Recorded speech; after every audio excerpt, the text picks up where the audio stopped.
This is the third Read Me Something installment for Ryk E. Spoor's Patreon. We are reading from my novel Polychrome, a romantic fantasy. This is Chapter 1. They're close now. She was astounded by their speed. Over cloudscape and through brilliant ways of the sky, she had met few that were her equal and none her master. Even her own father could not match her in fleetness of foot across the skies. But these were no natural beings, not even in the sense that she, a princess of faerie, could be considered natural. Forged from spirits of dark power and bound in chains of fairy magic, constrained to the will of others, they were living aspects of wild storm. Alive, yes. Thinking, yes. But not creatures that were ever meant to be. Father had his storm legions, trained warriors of the heavens, and so they made their tempests. Despite the peril, she laughed joyously. At last I'm doing something. The waiting is over. The clouds were valleys and hills, dark-tinted with hints of storm and rain, white with touches of sun, and she danced among them, pretending she did not see the blue-black flickers of motion in the deepest shadows, the sparkling crackles of hidden lightning. They were closing in, hoping to cut her off.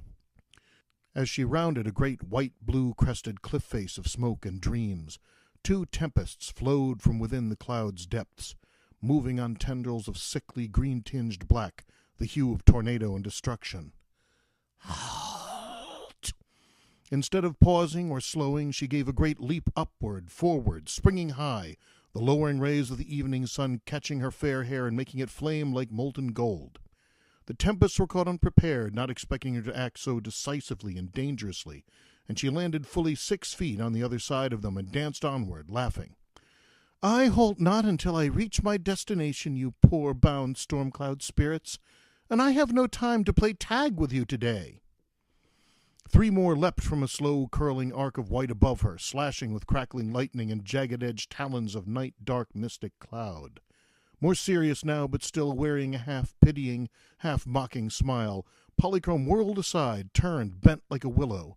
Lightning missed, cursed talons caught only air, and she dealt the nearest a gentle slap that somehow unbalanced it, sent it reeling into its fellows, gave her an opening.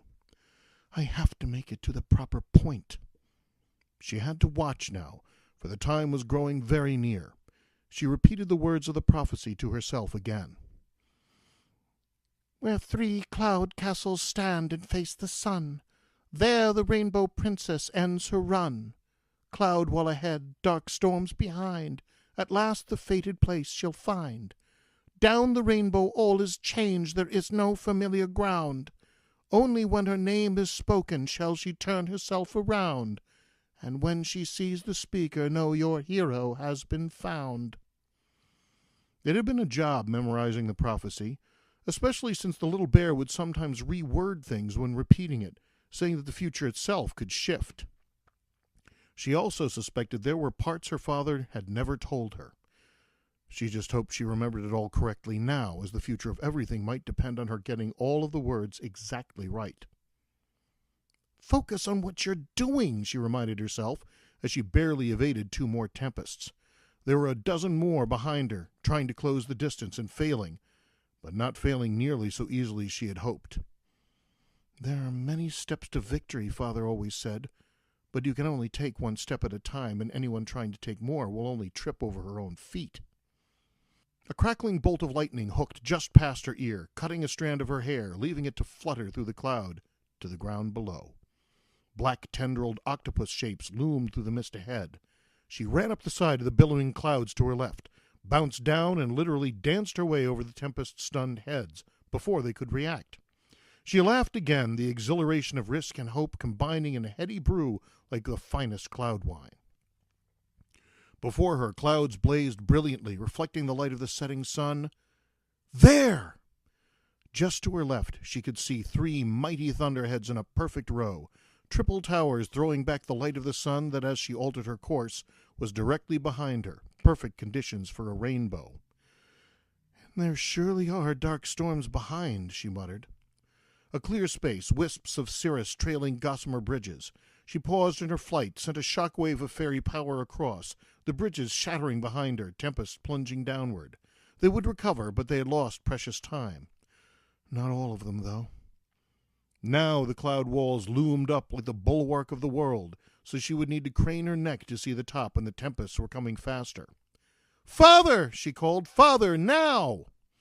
A blaze of light appeared and grew before her, a mighty bridge of 7 colors forming in midair, with a second, slightly dimmer but no less spectacular arch above, a bridge that Polychrome danced onto mere inches ahead of the tempests. But no creation of dark magic could set foot on the rainbow, and the tempests knew it all too well. With screeches and howls of frustration and rage like hurricanes at a window, the dark and twisted beings faded away, returning to the clouds and, Polychrome knew, eventually to their master and mistress in Oz. "But let's not think on that," she told herself. "We're going to rescue all of Fairy soon." Her feet knew the curve of the bow as well as they knew the clouds of home, and she danced her way down the rainbow. Things do look different. Great jumbles of buildings like I've never seen. So many houses, streets. What's all those things moving on them? There wasn't much time to study it, though, for her descent was fast, down the rainbow nearly as fast as a stone might fall, to come to rest on a hard, black surface, a strange, exciting odor lingering in the air. She landed in the middle of a ring of people, already staring even before she arrived. Of course, for them the rainbow recedes ever away, can never be caught. It's been centuries since the last time Father's rainbow came to rest with one end fully in the mortal world. Centuries since I set foot here. Ever since Fairy truly began to separate itself. It was a bit of a jolt to realize how long it had been. She remembered that day well, the day her father had been told that the mortal and fairy worlds would separate for some unknown time. She herself had been younger, young enough to still have sisters that were more babies than girls, and as mortals counted time, that would be a long time indeed. The rainbow lifted up and faded only moments after her foot touched the black surface, and the murmur of the surrounding people increased. She looked back eagerly. Which one of these would recognize her? They all look so strange.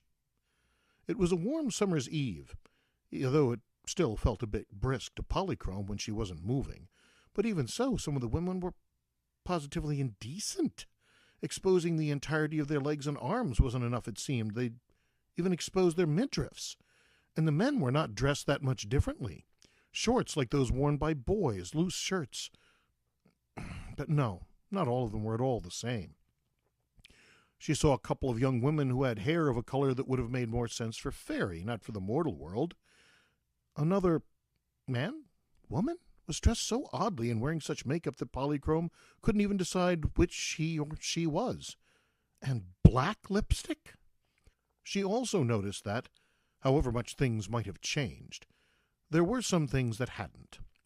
Many of the men in the circle were looking at her in a way she always thought of as hungry. It was sometimes annoying, sometimes useful, but one difference was the openness of the gazes. Gentlemen tried to conceal it. The wizard, for instance, had been so subtle about it that it had taken some time before she was sure he had even noticed. This was much more direct and unsettling.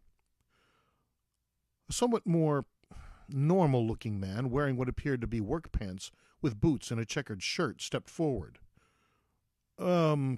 Excuse me, miss. Did I just see what I think I saw? His eyes only occasionally met her own, being busy surveying the rest of her. She laughed. Not being in your mind, sir. I have no idea what you think you saw, so I cannot say. The laugh chimed around the huge black expanse, which was filled with the peculiar brightly colored metallic shapes. Carriages of some sort, she realized as she saw some of them moving in and out of the black expanse. A quick glance showed that the black lot, covered with regular lines of bright yellow, was in the center of a U shape of buildings. Storefronts, she decided, some kind of market area. She came down out of the sky with the rainbow, someone else said, and that seemed to break a dam.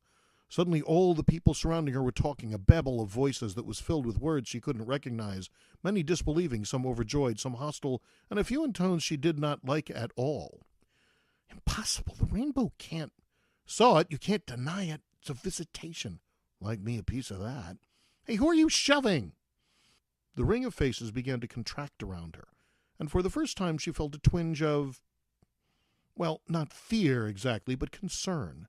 The crowd had grown. They surrounded her 5 deep, 6, more. She wasn't sure she could clear all of them in one leap if it got much deeper. And she had no idea where to go now that she was here. None of this was familiar in the least. She thought she was somewhere on the eastern coast of the country Dorothy called America, but she wasn't even sure of that. And Angel would have wings, wouldn't she?